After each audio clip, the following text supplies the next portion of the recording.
Hello बच्चों, let's read the question. Question है what are carbohydrates, why they are generally optically active. तो इस question का की कॉन्सेप्ट क्या रहेगा, यहाँ पे हम क्या डिस्कस कर रहे हैं अबाउट कार्बोहाइड्रेट्स, कि कार्बोहाइड्रेट्स हैं क्या सबसे पहले, और ये ऑप्टिकली एक्टिव क्यों होते हैं। तो कार्बोहाइड्रेट्स क्या है, ग्रुप ऑफ ऑर्गेनिक कंपाउंड्स है ना, ग्रुप ऑफ ऑर्गेनिक कंपाउंड्स है एंड ये नेचुरली अकरिंग ऑर्गेनिक कंपाउंड्स की कैटेगरी में आता है, राइट। और ये कहाँ पे मिलता है हमको, लिविंग टिश्यूज में। It is basically found in living tissues and foods.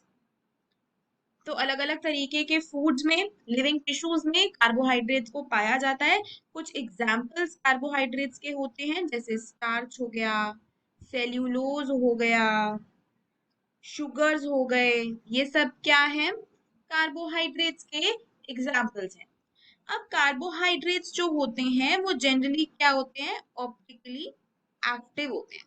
तो सबसे पहले ये समझेंगे कि ऑप्टिकली एक्टिव होने का मतलब क्या होता है। जो कंपाउंड ऑप्टिकली एक्टिव होते हैं वो प्लेन पोलराइज्ड लाइट को क्या करते हैं, प्लेन पोलराइज्ड लाइट को रोटेट करते हैं। अगर वो राइट साइड को रोटेट करते हैं तो प्लस साइन आता है और नाम दिया जाता है डेक्स्ट्रो रोटेटरी।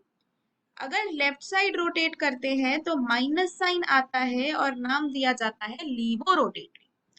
या इसको आप इस तरीके से समझ सकते हैं कि जो कंपाउंड्स ऑप्टिकली एक्टिव होते हैं उनमें कायरल कार्बन्स प्रेजेंट होते हैं, क्योंकि कायरल कार्बन्स होंगे तभी प्लेन पोलराइज लाइट को वो रोटेट कर पाएगा। कायरल कार्बन का मतलब क्या हुआ, asymmetric carbon atoms, carbon atom के आसपास जितनी भी वैलेंसीज होती हैं, जो चार वैलेंसीज होती हैं वो डिफरेंट हो, तो एसिमेट्रिक कार्बन एटम्स का प्रेजेंस होता है कार्बोहाइड्रेट्स में। जिसका मतलब है कि कार्बन के आसपास जो चारों वैलेंसीज हैं वो अलग अलग हैं। सपोज एक में हाइड्रोजन है, एक में मीथाइल है, एक में कोई एल्डिहाइडिक ग्रुप है, एक में कोई और ग्रुप है, कोई हैलोजन है या कुछ भी है। तो ये चार अलग अलग ग्रुप्स हो गए।